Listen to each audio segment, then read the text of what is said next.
Doctor વિજય Thakkar, Anklav high school Anklav, જિલ્લો આણંદમાં નામાના મૂળતત્વ વિષયનો અભ્યાસ કરાવતો શિક્ષક છું.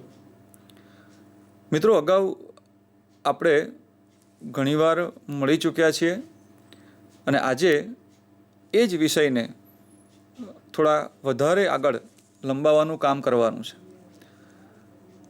તમને યાદ કરાવી દઉં કે ધોરણ 12 નામાના મૂળતત્વ વિષયમાં બીજા ભાગમાં જે ચોથું પ્રકરણ છે,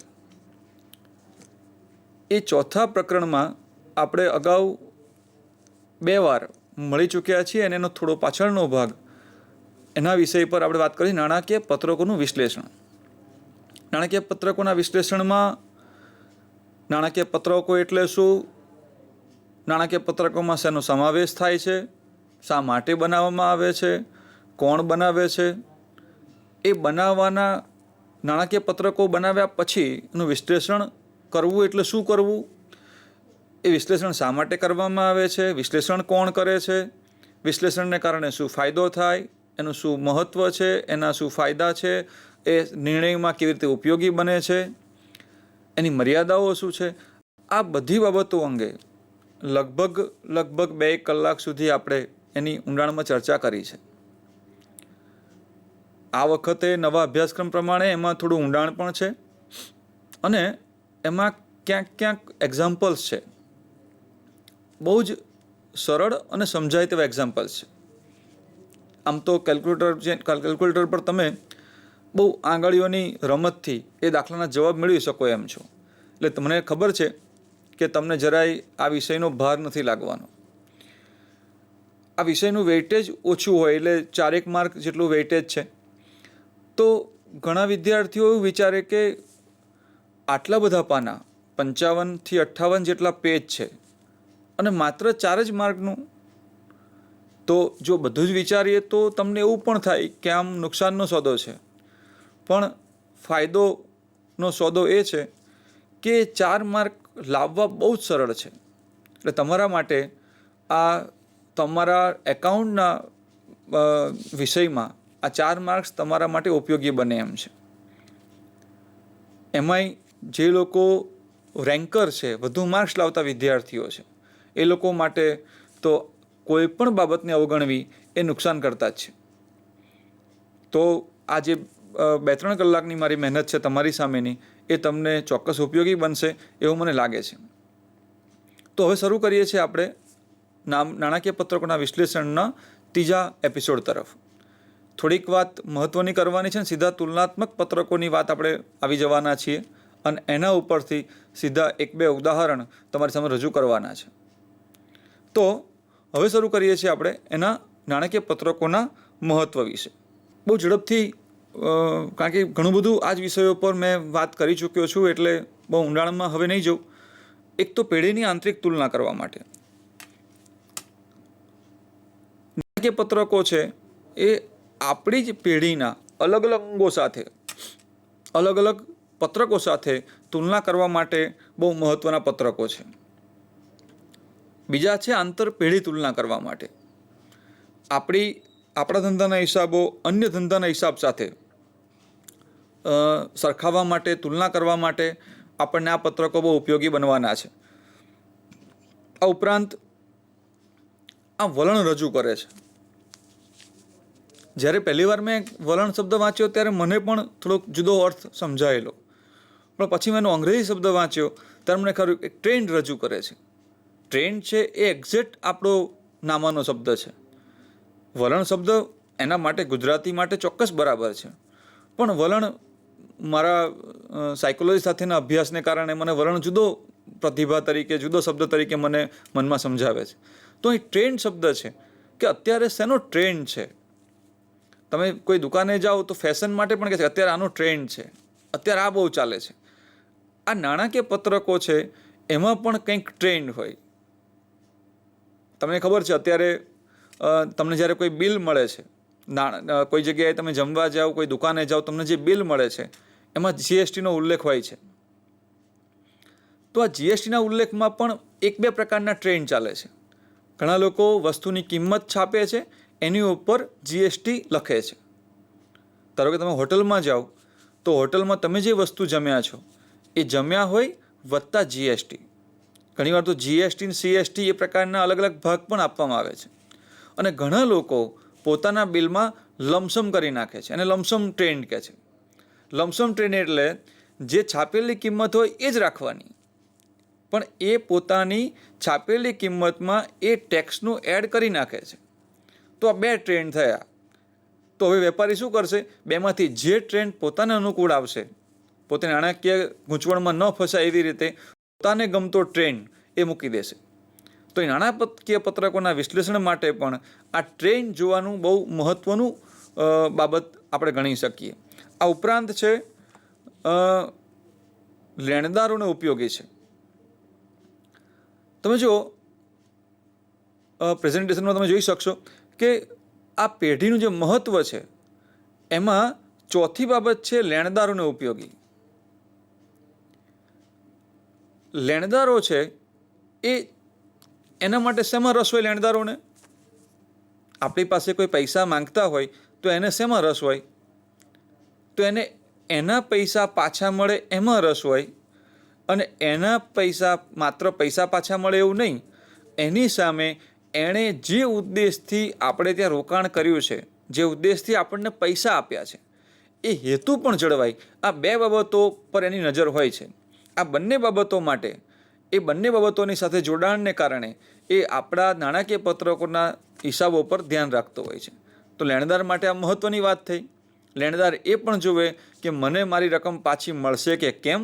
લેણદાર એ પણ જોશે કે મને નાણાકીય વળતર, મેં આપેલા રૂપિયાનું વળતર મળશે કે કેમ.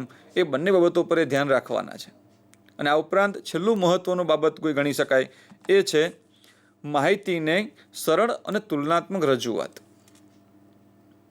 આ નાણાકીય પત્રકોમાં, નાણાકીય પત્રકોની અંદર જે માહિતી આપી છે એ સરળ હોય અને તુલનાત્મક રજૂઆત હોય. મિત્રો, હવે તમે અહીંયા સ્લાઇડ પર જ ધ્યાન રાખજો. હું તમને આ જ વસ્તુને થોડું ઊંડાણમાં સમજાવવાનો છું. આ માહિતીની સરળ અને તુલનાત્મક રજૂઆત એટલે શું? તો એમાં 3 બાબતો બહુ મહત્ત્વની છે. એક છે નાણાકીય પત્રકોની ગોઠવણી.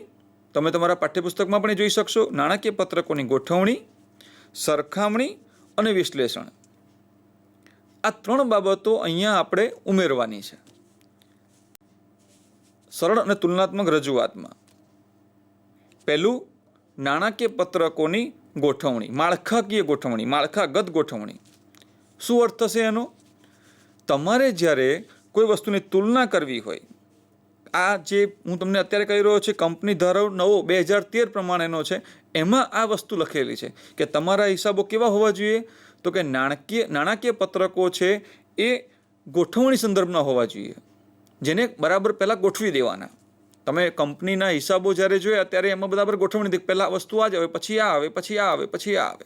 તમને એમ થાય કે મારી મન ફાવે એમ લખી નાખું, પહેલાં આ લખું ને પછી આ લખું, એ ન ચાલે. એના નીતિ નિયમો હોય, એના સિદ્ધાંતોનું પાલન તમારે કરવું જ પડે. તો પહેલું કામ થયું નાણાકીય પત્રકોની નવી માળખાકીય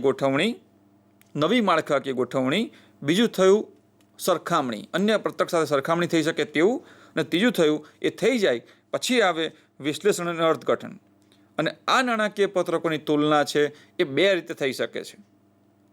હવે આપણે આપણા મૂળ પાઠ્યપુસ્તકના પ્રમાણે આવી જઈએ પાછા કે કેટલા રીતે થઈ શકે છે? 2 રીતે. એક તુલનાત્મક પત્રકો દ્વારા અને એક સામાન્ય પત્રકો દ્વારા. તો હવે આપણે આપણી કમ્પેરિઝન, આપણી તુલના છે તુલનાત્મક પત્રકો દ્વારા કેવી રીતે થાય છે એના વિશે સમજી લઈએ. તમારા માટે, પરીક્ષા માટે પણ હવે આ બહુ મહત્ત્વની બાબત ગણી શકાય. તુલનાત્મક પત્રકોમાં શેનો સમાવેશ થાય છે? તો કે એક પાકા સરવૈયાનો અને બીજું નફા નુકસાનનો. આ તુલનાત્મક પત્રકો આમ તો બંને તુલનાત્મક હોય કે સામાન્ય માપના, બંનેમાં આનો જ સમાવેશ થાય છે. કારણ કે આપણે જે પણ વિશ્લેષણ કરવાનું છે આના આધારે જ કરવાનું છે. તો બંનેમાં 2 પત્રકોનો સમાવેશ થાય છે. આ તુલના છે, તુલનાત્મક પત્રકોના પત્રકો આડા સ્વરૂપે થાય છે. આ તમારે યાદ રાખવા જેવી બાબત છે. તુલનાત્મક પત્રકોમાં તુલના કયા સ્વરૂપે થાય છે? આડા સ્વરૂપે થાય છે. પછી કહે છે નાણાકીય પત્રકોનું આડું વિશ્લેષણ કહી શકાય. અને કયા વિશ્લેષણથી ઓળખવામાં આવે છે? તો કે આ વિભાગને નાણાકીય પત્રકોના આડા વિશ્લેષણ તરીકે પણ ઓળખવામાં આવે છે. અને આ વિશ્લેષણથી ધંધાકીય એકમના વિકાસના વલણને સમજી શકાય છે. કયા પ્રકારે વિકાસ થઈ રહ્યો છે, એનો ટ્રેન્ડ શું છે, એ સમજવા માટે તુલનાત્મક પત્રકો બહુ જરૂરી છે. હવે આવે છે સામાન્ય માપના પત્રકો. આ પત્રકોમાં પણ પાકું સરવૈયું અને નફા નુકસાન પત્રકનો જ સમાવેશ થાય છે. એટલે સામાન્ય માપના હોય કે તુલનાત્મક. બીજું, આ તુલના ઊભા સ્વરૂપે થાય છે. પહેલામાં કયા સ્વરૂપે થતી હતી? આડા સ્વરૂપે. તુલનાત્મક પત્રક છે એ આડા સ્વરૂપે થયું, પણ સામાન્ય માપના પત્રકો છે એ કયા સ્વરૂપે છે? તો કે ઊભા સ્વરૂપે છે. આ નાણાકીય પત્રકોને ઊભું વિશ્લેષણ તરીકે ઓળખવામાં આવે છે. અને આ પ્રકારની તુલનામાં એક આધાર લેવામાં આવે છે. જો પહેલામાં ટ્રેન્ડ રજૂ કરે છે, પણ અહીંયા તો કે આધાર લેવાનો. શેનો આધાર લેવાનો? તો કે ટકાવારી લેવાની, 100 ગણી લેવાના. કોઈ એક વર્ષના આધારને 100 ગણી લેવાના. તો આધાર લેવામાં આવે તો શું થાય? એને આધારે કંઈ પણ કમ્પેરિઝન કરવી હોય આપણે તો કશાકનો આધાર લેવો પડે. આ વખતે 12 લાખ નફો થયો તો 12 લાખને 100 વડે ન લે, ભાઈ 12 લાખ એટલે 100. તો આવતા વર્ષે 14 લાખ થયો તો કેટલા? તો 100ને આધારે ટકાવારીમાં કેટલો ફેરફાર થયો, તો એને આધારે ગણવા માટે આધાર લેવામાં આવે છે. આમ પાકા સરવૈયામાં સરવાળાને આધાર લેવામાં આવે છે અને નફા નુકસાનના પત્રકમાં વેચાણને આધાર તરીકે લેવામાં આવે છે. એવું જરાય નહીં સમજતા કે નફા નુકસાન પત્રકમાં થોડું વેચાણ હોય. મિત્રો, વેપાર અને નફા નુકસાન બંને સાથે કહેવાય અને એને સાથે જ ગણવાનું છે આપણે. જ્યારે તમે જેમ જેમ આગળ વધતા જશો તેમ તમે નફા નુકસાન ને વેપાર બંને અલગ અલગ ગણવામાં નથી આવતું. વેપાર તો ખાલી વેચાણ અને ખરીદીને જુદું પાડવા માટે બનાવવામાં આવે છે, પણ મૂળ પત્રક તો છે આપણું ચોખ્ખા નફાનું જે પત્રક છે એ તો આપણું નફા નુકસાન જ છે. તો વેચાણને આધાર લેવામાં આવે છે, પહેલામાં સરવાળાને આધાર લેવામાં આવે છે. એટલે બંને પત્રકો વચ્ચે આ તફાવત છે, તુલનાત્મક અને સામાન્ય માપના પત્રકો વિશે. હવે આપણે એક્ઝામ્પલ પર જઈએ એ પહેલાં તુલનાત્મક અને સમાન માપના નાણાકીય પત્રકોના લક્ષણો પણ આપણે જોઈ લેવા જોઈએ. આ બંને પત્રકોમાં લક્ષણો શું છે? પહેલું, આપણે અત્યારે જે લક્ષણો જોઈ રહ્યા છીએ એ દાખલા અથવા તો એના એક્ઝામ્પલ્સ ગણતા પહેલાં કોઈ પણ તુલના કરવા માટે 2 અથવા 2 થી વધુ વર્ષની માહિતી જરૂર પડે છે અને લેવામાં આવે છે. તમે તુલના જ્યારે કરો, કોઈ બે મોબાઈલ તમારે ખરીદવો હોય તો પણ તમે મોબાઈલ ખરીદતા પહેલાં બીજા મોબાઈલને સરખાવો છો, કારણ કે તુલના કરવા માટે આપણી પાસે બીજું એક વસ્તુ જોઈએ. તો પછી આપણે જોઈએ કે ભાઈ બંનેમાં કેટલી મેમરી સ્ટોર થાય એમ છે, બંનેના કેમેરાના ફીચર્સ કયા છે, બંનેમાં બીજા કયા કઈ બાબતો જુદી છે. તો એ સરખાવવા માટેનું કામ છે. તો અહીંયા નાણાકીય પત્રકો છે એમાં 2 કે તેથી વધુ વર્ષની માહિતી લેવામાં આવે છે. આ માહિતી શેમાં દર્શાવવામાં આવે છે? નાણાકીય પત્રકો છે તો ઓફકોર્સ નાણાંમાં સરખામણી કરી શકાય. તો અહીંયા માહિતી છે એ રૂપિયાના સ્વરૂપે દર્શાવવામાં આવે છે. રૂપિયા એટલે પૂરેપૂરી રકમ લખવી જરૂરી નથી. ઘણીવાર તમને કહ્યું કે છાપામાં તમે વાંચશો તો ઉપર લખ્યું છે કે રૂપીઝ ઇન કરોડ, ઉપરના રૂપિયા કરોડમાં લખેલા છે અને ત્યાં ખાલી આંકડો જ લખ્યો 13.9. તો આપણે એવું સમજવું નથી કે 13 રૂપિયા 9 પૈસાની વાત કરવામાં આવે છે, 90 પૈસાની વાત કરવામાં આવે છે. અહીં ઉપરની રકમ લખેલી છે કે કરોડમાં, પણ મૂળ કરોડ હોય, લાખ હોય કે અરબ હોય, બધું રૂપિયામાં સમાવેશ આપણે કરીએ છીએ. તો આ માહિતી છે રૂપિયામાં સમાવેલી દર્શાવવામાં આવે છે. એ ઉપરાંત માહિતીને ટકાવારી સ્વરૂપે પણ દર્શાવવામાં આવે છે. આ વખતે ખરીદી કેટલી છે, વેચાણ કેટલું છે, ખરીદી પર વેચાણની ટકાવારી કેટલી છે. તમે વિચલનના હિસાબો અથવા તો ગુણોત્તરો ભણશો ત્યારે તમને આ વાત બરાબર સમજાય હશે અથવા સમજાશે કે ટકાવારી છે એના આધારે નક્કી થાય છે કે કેટલા ટકા સ્ટોક પડી રહ્યો, ખરીદી કેટલી કરી, એમાં કેટલા ટકા વેચાણ થયું, વેચેલ માલની પડતર કેટલી છે, કાચો નફો, વેચાણ પર કાચા નફાનો દર કેટલો છે, ચોખ્ખા નફાનો દર કેટલો છે. તો આ બધું ટકાવારી પ્રમાણે ગણવામાં આવે છે, કારણ કે ટકાવારીના આધારે આપણે એનું સાચું માપ મેળવી શકીએ છીએ. પછી છે આ સરખામણીમાં ટકાવારીનો વધારો કે ઘટાડો દર્શાવવામાં આવે છે. આ ટકાવારી વધી કે ઘટી, કારણ કે એના આધારે આપણને ખબર પડે કે આપણે કયા પ્રકારની આપણા ધંધાનો વિકાસ કઈ રીતે થઈ રહ્યો છે. પછી કહે છે કે પત્રકના કોઈ ભાગનું વલણ જાણી શકાય છે. જ્યારે તમે સરખામણી કરો છો ત્યારે સરખામણીના આધારે કોઈ 2 બાબતનું વલણ જાણી શકાય છે. જેમ કે ગયા વર્ષે વેચાણ 18 લાખનું હતું અને આ વખતે વેચાણ 15 લાખનું છે. તો એ વલણ જાણી શકાય છે કે આપણું વેચાણ ઘટ્યું છે તો એ કેમ ઘટ્યું છે. આપણી પ્રોડક્ટ પ્રત્યેનું ગ્રાહકનું વલણ છે એ અત્યારે નકારાત્મક કહી શકાય. અને જો છેલ્લા 5 વર્ષથી વધતું હોય, 5 વર્ષ પહેલાં 25 લાખ હોય, પછી 22 લાખ થયું, પછી 21 લાખ થયું, પછી 18 લાખ થયું, પછી પાછું 16 લાખ થયું, અત્યારે 15 લાખ થઈ ગયું. તો જો 5 વર્ષના હિસાબો ચેક કરો તમને ખબર પડે કે આ વલણ છે ગ્રાહકોનું, આપણી પ્રોડક્ટ વિશેનું વલણ, આપણા ધંધા પ્રત્યેનું વલણ એ નકારાત્મક ઊભું થયું છે. એ આપણે આમાંથી જાણી શકીએ છીએ. અને જો વધારો દર્શાવતું હોય તો આપણે એને વધારાનું અથવા પોઝિટિવ વલણ પણ કહી શકીએ. તો ટ્રેન્ડ કયો છે એ જાણવું એનું લક્ષણ છે, એ જાણી શકાય છે. અને છેલ્લે છે આ હિસાબો છે એ ગુણોત્તર સ્વરૂપે પણ રજૂ કરવામાં આવે છે. તમે જુઓ કે ગુણોત્તર સ્વરૂપે રજૂઆત કરવા માટે, જેમ હમણાં કોઈ વસ્તુનો ગુણોત્તર કે ભાઈ કેટલા જેમ કેટલા છે, તો એ રજૂ કરવા માટે પણ આપણને આ તુલનાત્મક અને સમાન માપના નાણાકીય પત્રકો છે એ ઉપયોગી બને છે. હવે તમારી સામે ચોપડીમાં જે પેજ ઉપર તમને નફા નુકસાનનું પત્રક અને પાકું સરવૈયું આપેલું છે એ બંને એકવાર આપણે વાંચી લઈએ છીએ. હવે જો તમે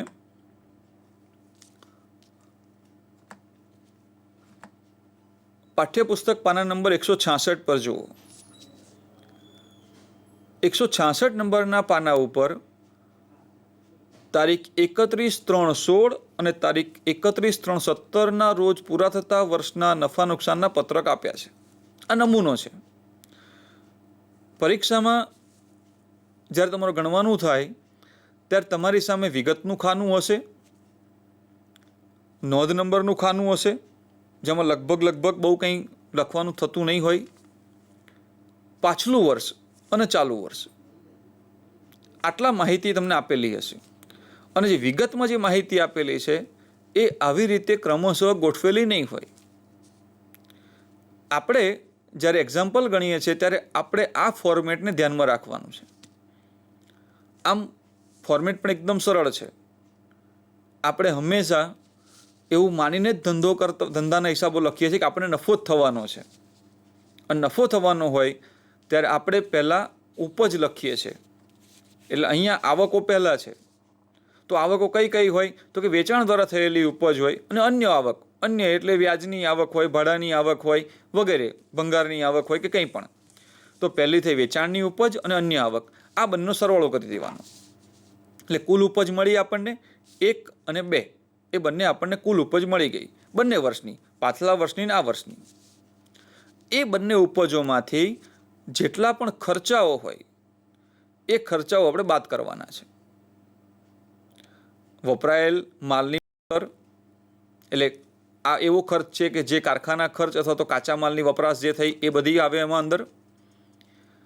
કાચો માલ એને લગતા ખર્ચા, પુનઃ વેચાણ માટેની ચોખ્ખી ખરીદી, સ્ટોકમાં ફેરફાર, કર્મચારીઓને લગતા ખર્ચાઓ, નાણાકીય પડતર, ઘસારોને માંડી વાળેલ રકમો, અન્ય ખર્ચાઓ. આમ અહીંયા 5-7 ખર્ચાઓની વાત કરીએ. બધા ખર્ચાઓ પેલી રકમમાંથી બાદ કરવાના છે, એટલે કુલ ખર્ચાઓનો સરવાળો કરી દેવાનો છે. હવે ઉપરની બંને ઉપજો નંબર 3 અને નંબર 4, 3માંથી 4 બાદ કરવાની અને નંબર 5 કહે છે. તો 5માં લખ્યું છે આવકવેરા પહેલાંનો નફો. કયો નફો? તો કે ઉપરના નંબર ક્રમ નંબર 3 કુલ ઉપજો માઇનસ અહીં આવેલા કુલ ખર્ચાઓ નંબર 4ના, આ બંને બાદ કરવામાં આવે છે. ઉપજોમાંથી ખર્ચાઓ બાદ કરવાના સમજાય એવી વાત છે. તો જે રકમ મળશે એને શું કહેવાશે? આવકવેરા પહેલાંનો નફો.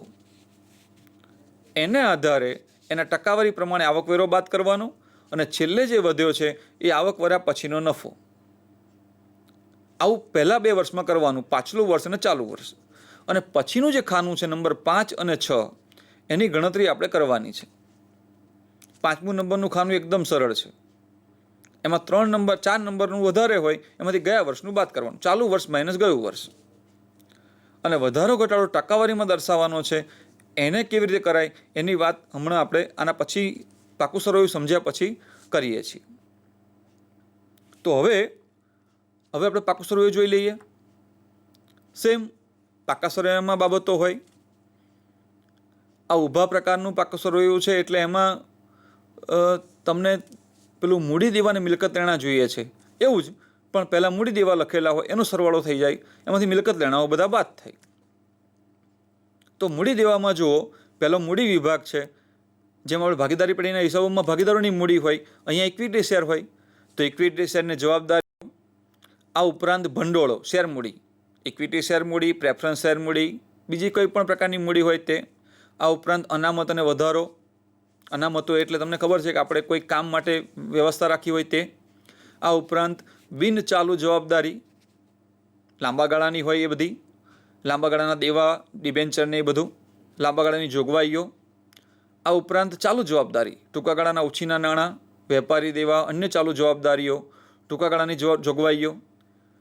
આ તમારા પાઠ્યપુસ્તકના પેજ નંબર 173 પર આપેલું જ છે. એટલે તમને કદાચ તમે ટીવી સામે બેઠા હોય અને તમે ન જોઈ શકો, ન વાંચી શકો તો ચિંતા કરવાની જરૂર નથી. તમે એ પાઠ્યપુસ્તક દ્વારા પણ પેજ નંબર 173 પર આ વિગત બરાબર જોઈ શકશો. આ મેં જે અત્યારે વિગતો વાંચી એ બધી મૂડી દેવા બાજુની વિગત હતી. એ બધાનો સરવાળો કરવાનો જે બે આડી લાઈન છે તેમાં, અને પછી તમારે એમાંથી મિલકતો બાદ કરવાની છે. આ મિલકતોમાં પહેલી બિનચાલુ મિલકતો, એટલે બિનચાલુ એટલે કાયમી પ્રકારની હોય તેવી. એમાં કઈ કઈ આવે છે કે સ્થિર મિલકતો, દ્રશ્ય અને અદ્રશ્ય બંને. આ ઉપરાંત બિનચાલુ રોકાણો, જે પણ લાંબા ગાળાના હોય એવા પ્રકારના. લાંબા ગાળાની લોન અને ધિરાણ. આ લોન અને ધિરાણ છે એ આપણે કોઈને આપી હોય તે, લીધેલી નહીં, લીધેલી લોન ઉપર આવશે. તો અહીંયા આપણે કોઈ જગ્યાએ લોન કે ધિરાણ કર્યું હોય, કોઈ જગ્યાએ આપણે કોઈને લોન આપી હોય, કોઈ જગ્યાએ પૈસા રોક્યા હોય તો એ પ્રકારનું લોન કે ધિરાણ. અને અન્ય બિનચાલુ મિલકતો, આટલી વિગતો બિનચાલુ મિલકતમાં આવશે. અને એ ઉપરાંત ચાલુ મિલકતોમાં ચાલુ રોકાણો, આ બધા ટૂંકા ગાળાની મિલકતો અને રોકાણની વાત આવે છે. માલ સામગ્રી, વેપારી લેણા, રોકડને સમકક્ષ બીજું જે પણ આપણી મિલકત હોય તે, બેંક સિલક, રોકડ સિલક આપણે કહીએ છીએ. ટૂંકા ગાળાની લોન અને ધિરાણો, અન્ય ચાલુ મિલકતો. આ બધી વિગતો છે એ ઉપરના કુલમાંથી નીચેનું કુલ બાદ કરવાનું છે.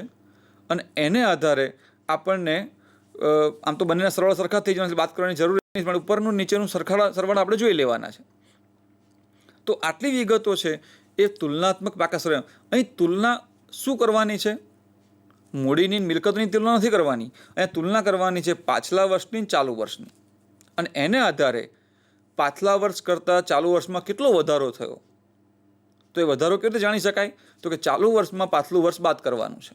હંમેશા આપણે પાછલું વર્ષ છે એને બેઝ તરીકે નથી લેવાનું, ચાલુ વર્ષની બેઝ તરીકે લેવાનું. ચાલુ વર્ષમાં કેટલો ફેરફાર થયો, પાછલા વર્ષ કરતાં કેટલો વધારો થયો એ આપણે લખવાનો છે.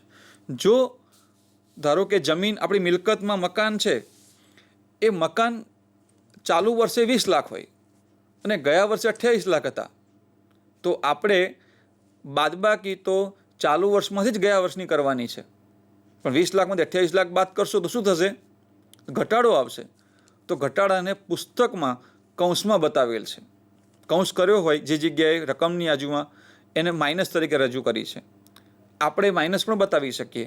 આ -8 લાખ મૂકીએ એનો મતલબ એ થયો કે ગયા વર્ષે આપણી પાસે 28 લાખના મકાનો હતા, જેમાંથી 8 લાખના આપણે વેચ્યા છે, અને અત્યારે આપણી પાસે 20 લાખના મકાનો છે અથવા મિલકત છે. તો મિત્રો, આવી રીતે પ્લસ માઇનસ ગણવાનું અને ખાલી કેલ્ક્યુલેટર પર ગણતરી કરવાનું કામ છે એ આ પ્રકારના દાખલાઓમાં મૂકેલું છે.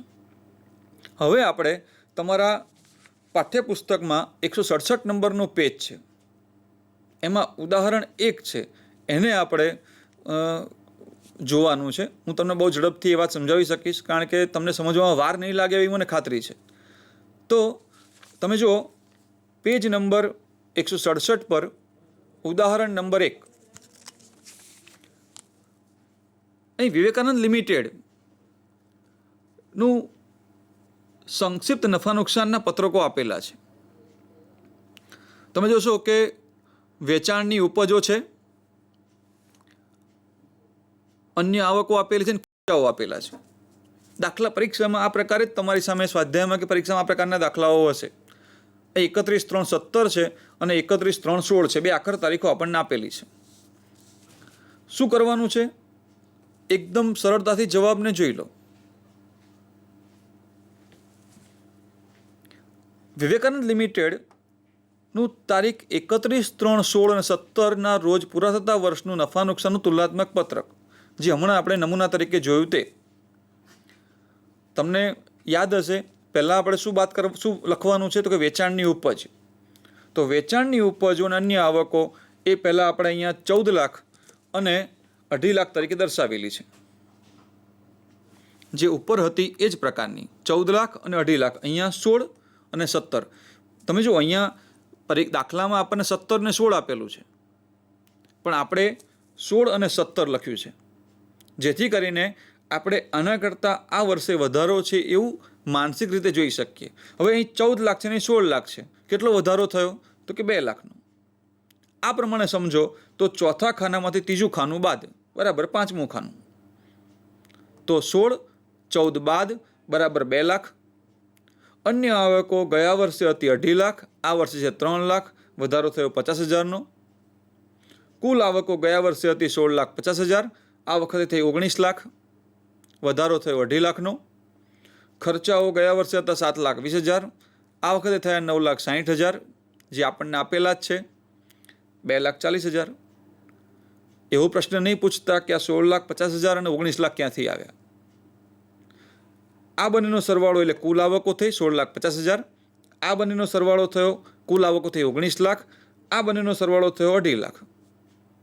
હવે આ 16,50,000માંથી ખર્ચાઓ બાદ કરવાના છે. 7,20,000 બાદ કર્યા 9,30,000 આવ્યા.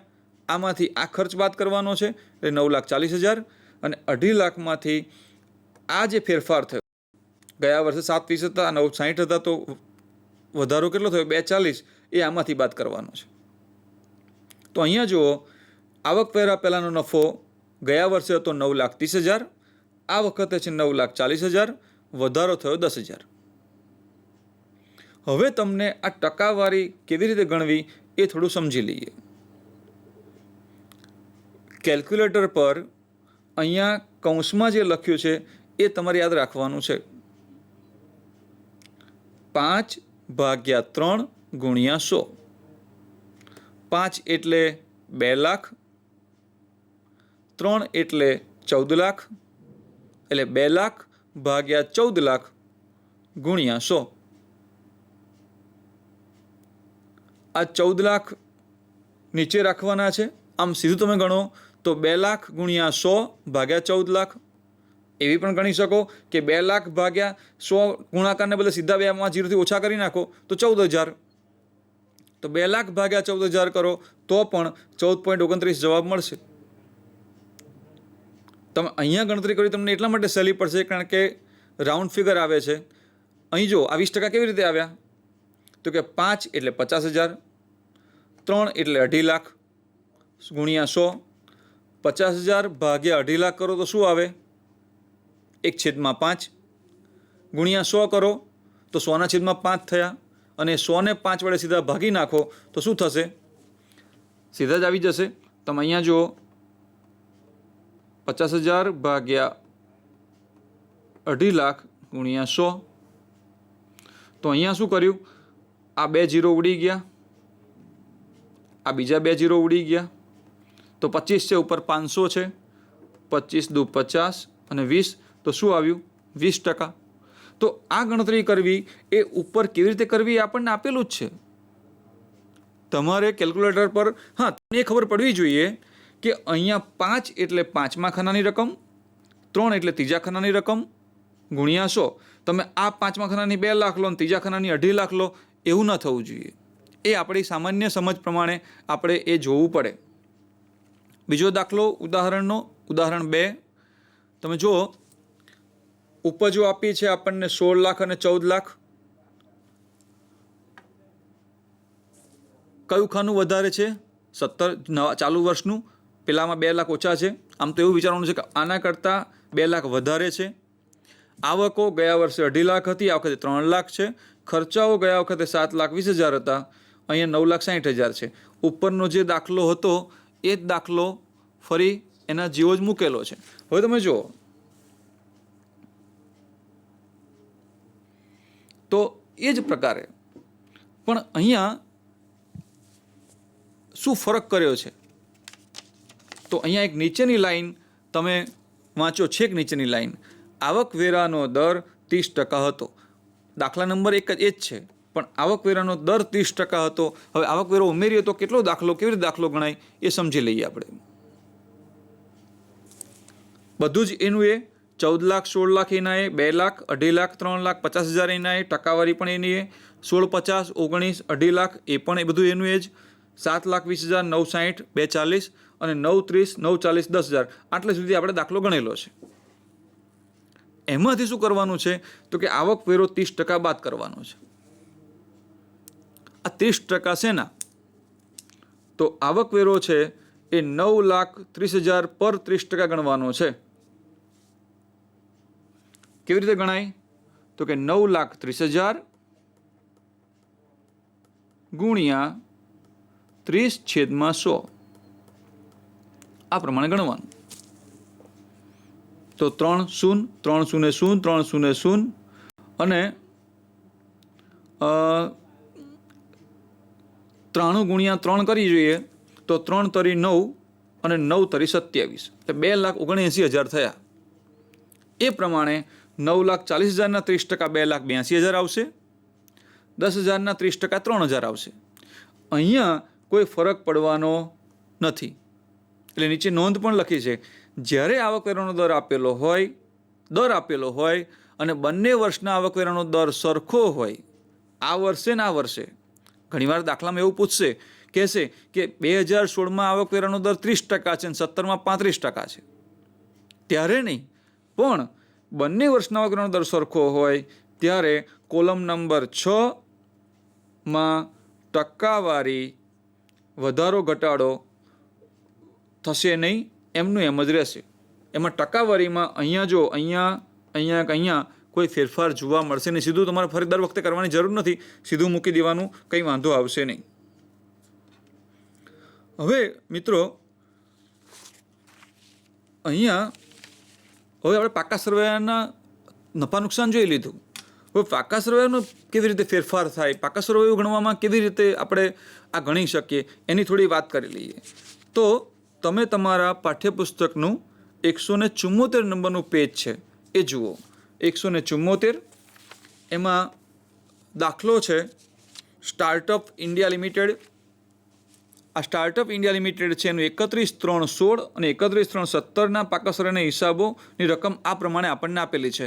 ઉદાહરણ નંબર 7, પેજ નંબર 174. તમને પાનાઓ શોધવા માટે મેં સમય આપ્યો. હવે જુઓ વિગત કેવી રીતે છે.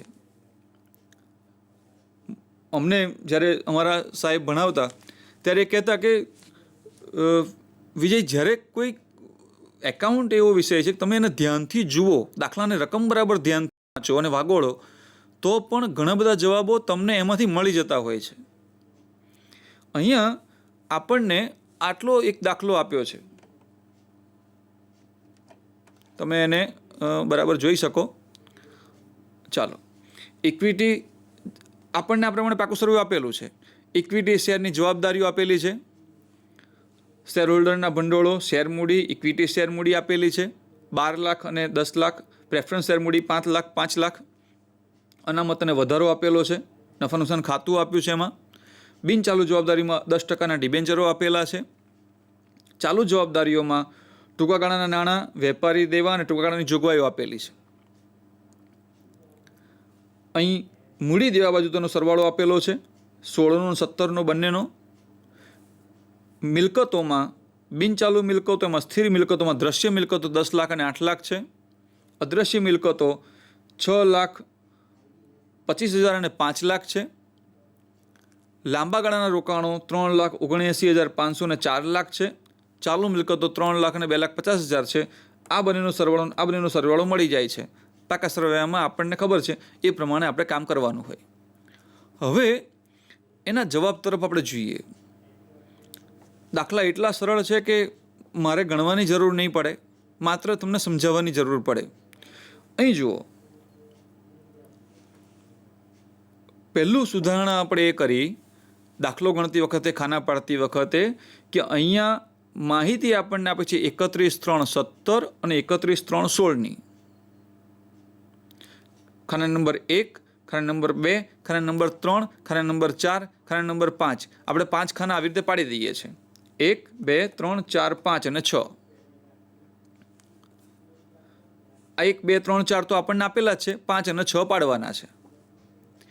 એ ખાના પાડ્યા પછી અહીં લખવાનું વિગત, અહીં લખશો નોંધ નંબર. અહીંયા યાદ રાખવાનું છે કે આ બધી વિગતો છે, આ વિગતો અહીં આવવાની છે. આ એટલે કઈ? 2016ની. અને 17ની વિગતો આપણે અહીં લખવાની છે, 2017. આ ખાસ યાદ રાખવાનું મિત્રો. એવું નહીં થાય તો ક્યાં ખોટા પડીશું? અહીંયા ખોટા પડીશું. અહીં 4 - 3 ને બદલે 3 - 4 કરવું પડશે. અને અહીંયા આ તમે યાદ રાખ્યું હશે અને અહીંયા ફેરફાર નહીં કરો તો અહીંયા બદલવું પડશે પાછું. અહીંયા 5/4 કરવું પડશે અને ગુણ્યા 100 કરવા પડશે. તો તમે કોઈ પણ એક સ્ટ્રેટેજી રાખવી પડશે.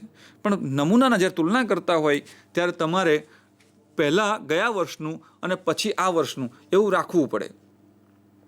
એ રાખવાથી તમને, અને આમ બધા જ લોકો એવું રાખતા હોય કંપનીના નિયમ પ્રમાણે, તો તમે એવું રાખો તો જે તમારા એકાઉન્ટન્ટ હોય કે સીએ હોય એને એ હિસાબ સમજાવવામાં અને રાખવામાં સરળતા પડે. તો હવે જુઓ, અહીં છે શેર હોલ્ડરના ભંડોળો. ઇક્વિટી શેર મૂડી ગયા વર્ષે હતી 10 લાખ, આ વર્ષે છે 12 લાખ. ખાના નંબર 5 પ્રમાણે જાઓ, 4 - 3 એટલે 12 લાખ - 10 લાખ બરાબર 2 લાખ. અને અહીંયા આવે છે 20%. કેવી રીતે 20% આવે છે? તો ઉપર જુઓ, 5 નંબરનું ખાનું એટલે 2 લાખ ગુણ્યા 100 ભાગ્યા 3 નંબરનું ખાનું એટલે કેટલા છે? 10 લાખ. અહીં લખીએ છીએ 10 લાખ. 10 લાખ. જીરો બધા લઈ લઈએ. 1 2 1 2 3 4, 1 2 3 અને 4. તો રકમ વધે છે 20. આ 20% આવી ગયા. તમે આવી રીતે પણ ગણી શકો.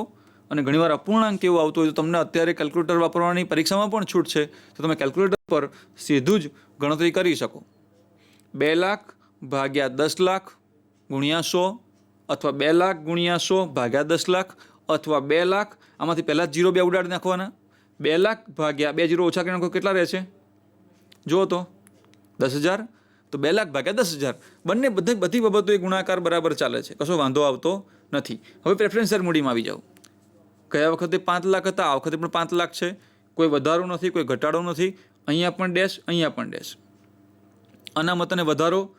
ગયા વખતે નફા નુકસાની બાકી 1 લાખ હતી, 1,80,000 થઈ, 80,000નો વધારો થયો. તો ફરી પાછું કરવાનું કામકાજ. 5 એટલે 80,000, 3 એટલે 1 લાખ ગુણ્યા 100 તો 80% આવશે. તો આવી રીતે બધા હિસાબો ફટાફટ આપણે કેલ્ક્યુલેટર પર ગણતા જવાનું છે. બિનચાલુ જવાબદારીઓમાં ગયા વર્ષે 2 લાખ હતા, આ વખતે 2.5 લાખ છે, 50,000નો વધારો થયો. ગણતરી કરીને 25% શોધવાના છે આપણે. ફરી એકવાર હું એક પ્રયત્ન કરી લઉં તમારી સામે કેવી રીતે આ 25 આવે છે. કારણ કે આ બધા પત્રકોમાં શીખવા અને સમજવા જેવી બાતો એટલી જ છે, જે આપણા માટે એકદમ સરળ પણ છે. જો અહીંયા 5 નંબરનું ખાનું એટલે 50,000 ગુણ્યા 100 છેદમાં 2 લાખ. 100ના 2 0 ઉડાડી દઈએ. પછી કેટલા બધા 0? 3. તો 1 2 અને 3 0 લઈ લીધા. 1 2 અને 3 0 લઈ લીધા. ઉપર છે 50, નીચે છે 2, તો આવશે 25. તો આ ગણતરી તમારે ખાલી કેલ્ક્યુલેટર પર કે જાતે શીખવાની છે. બાકી તો એકદમ જાણે રમત રમતા હોય એવી રીતે આખો દાખલો તમારી સામે પૂરો થઈ જશે. ટૂંકા ગાળાની ઉછીના નાણાં 50,000 હતા, જે 62,500 થયા, 12,500 વધારો થયો. ટૂંકા વેપારી દેવા ગયા વર્ષે 40,000 હતા, આ વખતે 40,000 જ છે, એટલે ડેશ એટલે ડેશ. ટૂંકા ગાળાની જોગવાઈઓ 60,000 હતી, 72,000 થઈ, 12,000 વધારો થયો એટલે 20% આવે છે. અહીં 19,50,000 આવ્યા. આ બાજુ ગયા વર્ષે આ ચાલુ વર્ષે ગયા વર્ષે એટલે ગયા આગળના વર્ષે 19,50,000 હતા, ચાલુ વર્ષે 23,04,500 હતા, 3,54,500 થયા. 18.18%માં એનો વધારો બતાવે છે. એની સામે મિલકતોમાં જુઓ, 8 લાખ દ્રશ્ય મિલકત હતી, 10 લાખ થઈ, 2 લાખ વધારો થયો, 25 આવ્યા. 5 લાખ અદ્રશ્ય મિલકત હતી, 6,25,000 થયા, 1,25,000નો વધારો થયો, 25% આવ્યા. લાંબા ગાળાના રોકાણોમાં 4 લાખ હતા, 3,79,500 થયા. અહીંયા થોડુંક અટકવાનું છે, કારણ કે માઇનસ આવે છે, કૌંસ આવે છે. તમે કૌંસ કરો તો પણ ચાલશે, માઇનસ કરો તો પણ ચાલશે, કારણ કે અહીંયા નીચે લખેલું જ છે ઘટાડાની રકમ કૌંસમાં દર્શાવેલી છે જે ઋણ વલણ દર્શાવે છે, માઇનસ ટ્રેન્ડ. તો કશું જ ફરક નથી પડતો. અહીંયા 4 - 3 જ કરવાનું, તમારે બીજું કશું સૂત્ર બદલવાની જરૂર નથી. તમે કેલ્ક્યુલેટરમાં 4 એટલે 3,19,500 કરશો, એમાંથી 3 એટલે 4 લાખ બાદ કરશો તો તમારા કેલ્ક્યુલેટરમાં આ રકમ માઇનસમાં આવશે. અને આમાં પણ સેમ થિંગ માઇનસ. એમાં કશું જ બીજું કંઈ વધારાનું કે નવું જૂનું કરવાનું છે નહીં. અહીંયા 19,50,000, 23,04,500, 3,54,500, 18.18 આ બંનેમાં પણ કંઈ ફરક પડશે નહીં. તો મિત્રો, આવી રીતે આપણે આ પાકા સરવૈયાની તુલના કરવાની થાય ત્યારે આ પ્રકારે તુલના કરવામાં આવે છે. હવે તમને એના પછીનું ઉદાહરણ છે એ મારે સમજાવવું છે. બધામાં થોડો થોડો ફરક છે. અહીં જો પેજ નંબર 176, એની સાથે તમને આખો દાખલો પણ જોડી આપીશ પછી.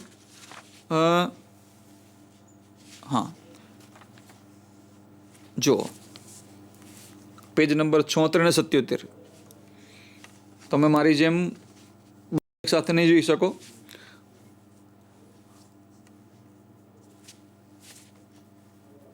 સ્કિલ ઇન્ડિયા કંપની લિમિટેડના 31/3/16 અને 31/17 રોજના પાકા સરવૈયા નીચે પ્રમાણે આપેલા છે.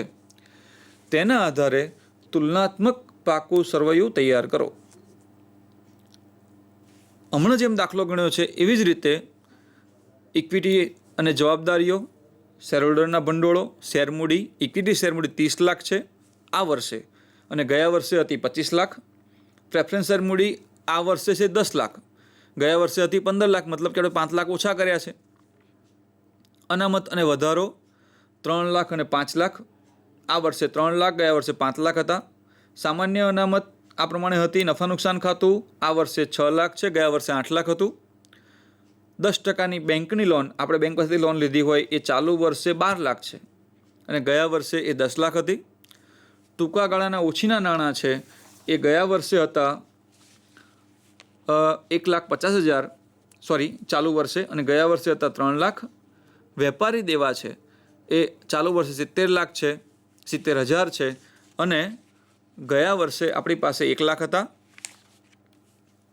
અન્ય ચાલુ જવાબદારીઓ ચાલુ વર્ષે 1,80,000 છે અને ગયા વર્ષે 1 લાખ હતી, એટલે વધારો થયો છે.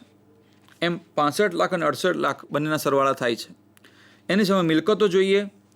આ વર્ષે 13,50,000 છે જમીન મકાન, ગયા વર્ષે 20 લાખ હતા. તમે જુઓ, આમ તમને ક્યાંક ક્યાંક આ વિશ્લેષણની ભાષામાં સમજાતું હશે. ગયા વર્ષે જમીન મકાન 20 લાખ હતા, આ વર્ષે આપણે 13,50,000 કર્યા છે, મતલબ કે આપણે 6.5 લાખના જમીન મકાન વેચ્યા છે. એની સામે તમે જુઓ, તમને ક્યાંક સમજાતું હશે કે સામાન્ય અનામતમાં ઘટાડો થયો છે. ક્યાંક આપણે ગયા વખતે આપણી ઉછીના નાણાં 3 લાખ હતા તો 1.5 લાખ કર્યા છે, એટલે 1.5 લાખ આપણે પાછા આપ્યા હશે. આપણે વેપારી દેવા 1 લાખ હતા, એમાં પણ ઘટાડો થયો છે. તો ક્યાંક આપણે હમણાં તમે જોયું કે પ્રેફરન્સ શેરમાં પણ 5 લાખનો ઓછા કર્યા છે આપણે. ગયા વખતે પ્રેફરન્સ શેર મળી 15 લાખ હતી, આ વખતે 10 લાખ કરી નાખી. તો આ જે રકમ વેચાઈ છે, જમીન મકાનના જે પૈસા ઉપજ્યા છે, એને આપણે ક્યાંક ને ક્યાંક આપણે ધંધાના દેવા ઓછા કરવામાં ક્યાંક વાપર્યા છે. તો અહીંયા જુઓ, યંત્રો ગયા વર્ષે હતા. જો આ જમીન મકાનના જે પૈસા વેચાયા છે એમાંથી કદાચ યંત્રો પણ લીધા હોય આપણે, કારણ કે ગયા વખતે યંત્રો 18 લાખ હતા, આ વખતે 22,50,000 થયા છે. અદ્રશ્ય મિલકતો ગયા વખતે 12 લાખ હતી, આ વખતે 14 લાખ થઈ છે. બિન ચાલુ રોકાણો અત્યારે 10 લાખ છે, ગયા વર્ષે 8 લાખ હતા. ચાલુ મિલકતોમાં અત્યારે માલ સામાન આપણી પાસે જે પડ્યો છે 2 લાખનો છે, ગયા વખતે 4 લાખનો હતો. રોકાણો 1.5 લાખના આ વર્ષે છે, ગયા વખતે 3 લાખના હતા. તો આમ ટ્રેન્ડ બદલાતો જાય છે બંને બાજુ, ક્યાંક વધારો ક્યાંક ઘટાડો. પણ એને સામે વેપાર લેણા અત્યારે આપણા લેણા 50,000 છે, ગયા વખતે 2 લાખ હતા, ગયા વખતે બાકી વધારે લોકોને આપ્યું હશે, ઉધાર વેચ્યું હશે. અને રોકડ બંને વખતે 1 લાખ રૂપિયા છે. અને આમ સરવાળો બંનેનો અહીં 65 લાખ, અહીં 65 લાખ, 68 લાખ થઈ ગયો છે. આપણે દાખલા વિશે બહુ વિચારવાનું, જ્યારે ભણતા હોય ત્યારે ખાલી જવાબ માટે જો વિચારતા હોઈએ, વિશ્લેષણમાં ના વિચારતા હોઈએ, તો બહુ સરળ આપણા માટે દાખલો છે. આપણી પાસે ખાના નંબર 1 છે, ખાના નંબર 2 છે, ખાના નંબર 3 છે, ખાના નંબર 4 છે. બીજા 2 ખાના ઉમેરી દેવાના, આના જીવા જ. ખાના નંબર 5, ખાના નંબર 6. અહીંયા આપણને 6 ખાના આપેલા છે. ફરી પાછું યાદ રાખવાનું, 2016ની વિગત છે. આ 16ની જે વિગત છે એ પહેલાં લખવાની છે, આ ભૂલ ન જ થવી જોઈએ. અને 17ની વિગત છે એ પછી લખવાની છે.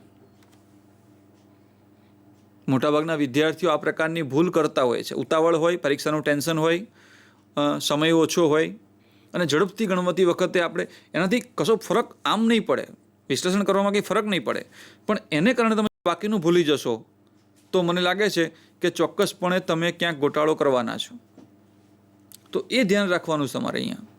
તો જેમ અગાઉનો દાખલો તમે શીખ્યા છો એ જ પ્રમાણે આ ગણવાનો છે. હવે ખાલી માઇનસવાળી એક વિગત તમને સમજાવી દઉં. અહીંયા જુઓ, 5 લાખ છે, 3 લાખ છે, -2 લાખ આવ્યા અને 40 આવ્યા છે. તો જે જગ્યાએ માઇનસ છે ત્યાં તમારે એ જોઈ લેવાનું છે. આમ તમે જુઓ કે 2 લાખ ભાગ્યા 5 લાખ ગુણ્યા અહીંયા માઇનસ છે, તો હું આમ કરી નાખું છું, 5 રકમ એટલે 2 લાખ છેદમાં 5 લાખ ગુણ્યા 100 શું થાય છે? ને 5 એટલે 40. 40 જવાબ આવ્યો. પણ આ 2 લાખ એ કેવા છે? માઇનસ. તો આમ આ રકમ પણ કેવી થશે? -40. બસ એટલી વિગતો આપણે યાદ રાખવાની છે. બાકી બધું જ એઝ ઇટ ઇઝ છે, એમાં ક્યાંય કશો જ ફરક કર્યો નથી. ખાલી આ રકમ છે એ તમારે તમને આ પ્રેક્ટિસ માટે દાખલો આપેલો છે અને એમાં માઇનસનું પ્રમાણ વધારે રાખ્યું છે, જેથી કરીને તમારી પ્રેક્ટિસ બરાબર સારી રીતે ચાલે અને તમે વધારે સરસ રીતે દાખલો ગણી શકો. અહીં વધારાના ટ્રેન્ડમાં ઘટાડામાં માઇનસ આવે છે. જો ખરેખર ગયા વર્ષ કરતાં આ વર્ષે વધારો થવો જોઈએ, એને બદલે ઘટાડો થયો છે બંને બાજુ. આપણે ઘટાડો નુકસાન જોઈને બી જવાની જરૂર રહેતી નથી. હવે એક ક્વેશ્ચન માર્કવાળા દાખલા જે આપ્યા છે તમને, તમારા પાઠ્યપુસ્તકમાં 179 નંબરનું પાનું છે, એમાં 9મા નંબરનો દાખલો છે. એમાં ક્વેશ્ચન માર્ક આપેલા છે. તમે જુઓ, વેચાણની ઉપજ 7,20,000 છે, અહીં ક્વેશ્ચન છે, અહીં ક્વેશ્ચન છે અને 35 છે. તો અહીં શું આવે? આ એવું બતાવે છે કે 7,20,000માં 35% વધારો થયો છે. કારણ કે અહીં માઇનસ કે કૌંસ નથી. તો સીધું તમે 7,20,000ને 35% કરી નાખો તો 7,20,000ને 35% કેટલા થશે? આમ તમે ગણી નાખો કે 7,20,000 ગુણ્યા 35/100.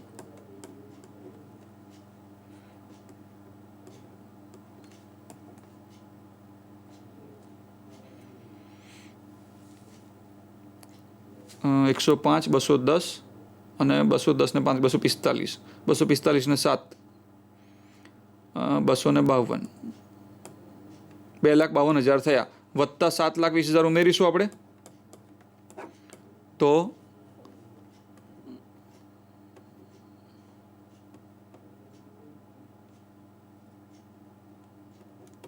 9,72,000.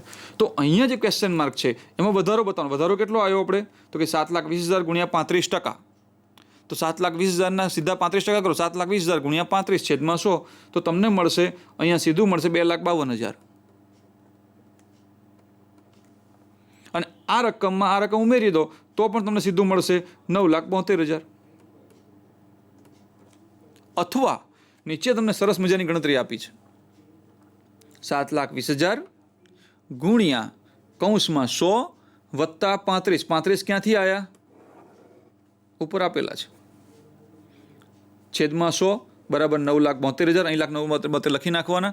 આ 9,72,000માંથી આ રકમ બાદ કરી નાખવાની, એટલે આપોઆપ તમને મળી જશે 2,52,000. અહીં આવે છે 4 લાખ અને 100% કયું છે? તો અહીં ફરી જુઓ, 4 લાખ ગુણ્યા 100 વત્તા 100. આ 100 ક્યાંથી આવ્યા? અહીંથી. તો વચ્ચે નીચે 100 તો 8 લાખ આવશે. અહીં લખવાના 8 લાખ. તો અહીં 4 લાખ, અહીં 8 લાખ. કેટલો વધારો થયો? તો કે 4 લાખનો. તો બસ આવી ખાલી જગ્યાઓ પૂરવાનું, ગુણાકાર ગણવાના, એ પ્રકારના દાખલાઓ અંદર આપણને આપેલા છે. અહીં માઇનસ છે, કશો વાંધો નહીં. તો આવી રીતે તમે બરાબર દાખલો ગણીને અહીંયા જો આ પ્રકારે આપણને જવાબ મળેલા છે, 8 લાખ છે, 4 લાખ છે. તો કોઈપણ જગ્યાએ અહીંયા આપ્યો હોય, ત્યાં કોઈ પણ જગ્યાએ ક્વેશ્ચન માર્ક આપ્યો હોય, તો એ માત્ર જાણે આપણે કેલ્ક્યુલેટરની સાથે ગુણાકાર કરતા હોય તો કેલ્ક્યુલેટરની રમત કરતા હોય એ પ્રકારના દાખલાઓ આપણને મળેલા છે. મિત્રો, મને લાગે છે કે તમે આ પ્રકરણ છે એ બરાબર સમજ્યા હશો. બરાબર ઉદાહરણો તમે ફરી એકવાર જોઈ લેજો. જે પ્રમાણેના સ્વાધ્યાયના દાખલા છે એ ઉદાહરણ પ્રમાણેના જ છે. તમે ઉદાહરણ તમને મેં એટલા માટે સમજાવ્યું કે એ સમય તમારો બચાવી શકાય અને મારો પણ બચાવી શકાય, અને આપણે વધારે સારી રીતે બધા જ દાખલાઓ સમજી શકીએ. તો આપણે જે અગાઉ શીખી ગયા છીએ તે જ તુલનાત્મક પત્રકો ફરીવાર એકવાર આપણે આપણા મનમાં એને બેસાડી લઈએ. તો તુલનાત્મક પત્રકોમાં નફા નુકસાન ખાતા આ પ્રકારે હોય છે. એમાં જે વર્ષની માહિતી આપેલી હોય છે એ 2 વર્ષની માહિતી આપેલી હોય છે. 2002માં કેમ હતું ને 2003માં કેમ હતું. આ ઉપરાંત તુલનાત્મક પત્રકમાં નફા નુકસાન ખાતામાં વધારા ઘટાડાની રીત આવે છે. તો એનો નમૂનો પણ ફરીવાર આપણે એકવાર જોઈ લઈએ. તો એનો જ દાખલો, એની જ રીત એમાં કઈ રીતે હોય છે? તો એમાં 2002-03ની માહિતી, 3-4ની માહિતી તો છે જ, પણ સામે થોડું વધારે સ્પષ્ટ કરેલું છે. કોઈને સીધું ન સમજે તો એને થોડુંક વધારે ઊંડાણમાં વધારે વિગત સમજાવવું પડે. તો એ વિગત સમજાવેલું છે. બાજુમાં 2 ખાના ઉમેરેલા છે, વધારો અને ઘટાડો. પણ આપણે એ ધ્યાન રાખવાનું છે કે આપણું વેચાણ અને પડતર ઘટે છે એટલો આપણો કાચો નફો ઘટ્યો નથી. તો એ વસ્તુ પણ આપણા માટે જરૂરી છે. તો આવી રીતે અહીં કોઈ વ્યક્તિને સમજવું હોય તો પેલી રીત કરતાં આ રીતમાં થોડું વધારે સમજે છે. કારણ કે અહીંયા આપણે એને વધારો ઘટાડો બરાબર જુદો પાડીને સમજાવીને આપીએ છીએ. 3 લાખે 100 તો 4,50,000 એ કેટલા? તો 100 અને 4,50,000 150 થાય તો સમજવાનું કે ગયા વર્ષે 100% હતા, આ વખતે 150% છે, તો 50% આપણો વધારો કહેવાય. અને જો ઘટાડો હોય તો ત્યાં આગળ માઇનસ નિશાની મૂકીએ છીએ. તો આપણી મૂડી અનામત છે, આપણું સામાન્ય અનામત છે, આપણું નફા નુકસાન ખાતું છે, આ બધું આપણે ઉપર લખીએ છીએ, એનો સરવાળો કરીએ છીએ. એમાંથી મિલકત લેણાની વિગતો બધી આપણે બાદ કરીએ છીએ. તો અહીં આ તો બધું આપણે પાકા સ્વરૂપમાં ભણીએ જ છીએ. તો તુલનાત્મક પત્રક કેવી રીતે ગણાય? તો અહીંયા વધારો, ઘટાડો અને ટકાવારી એ સીધું આપણને મૂકવામાં આવે છે.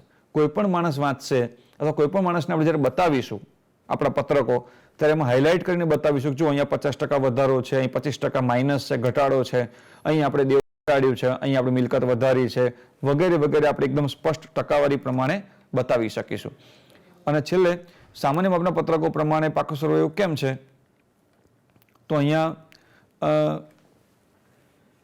ટકાવારીની દ્રષ્ટિએ આપણને આ પ્રકારના પત્રક આપેલા છે, જેની અગાઉ આપણે તમને વાત કરેલી છે કે આવી રીતે આપણે ટકાવારી પ્રમાણે પણ અથવા તો એકદમ બેઝિક, એકદમ સામાન્ય, જેમાં બીજી બધી માહિતી નથી, બસ સામાન્ય પ્રકારની માહિતી આપણને આ પ્રમાણે આ સામાન્ય માપના પત્રકો શું બતાવે છે કે તમારી મિલકતમાં કઈ વસ્તુ કેટલી છે.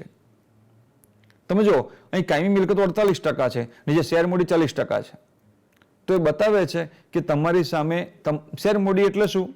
તમારું દેવું, તમારે કોઈને ચૂકવવાના છે તે. આમ તો એ માલિકીની મૂડી કહેવાય છે, પણ છતાંય કોઈની પાસે ઓછીની લીધેલી તો કહેવાય જ ને. અને એની સામે આપણી મિલકત 48% છે.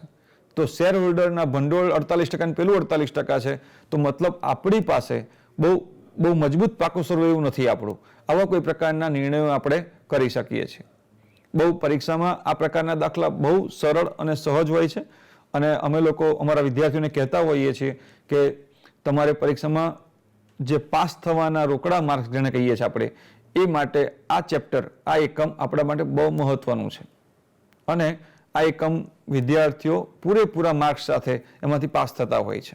મને લાગે છે કે મારું આ કામ તમને ગમ્યું હશે, અને મારો જે હેતુ છે તમને આ પ્રકરણ બરાબર સારી રીતે સમજાવવાનો, એ બરાબર પાર પડ્યો હશે.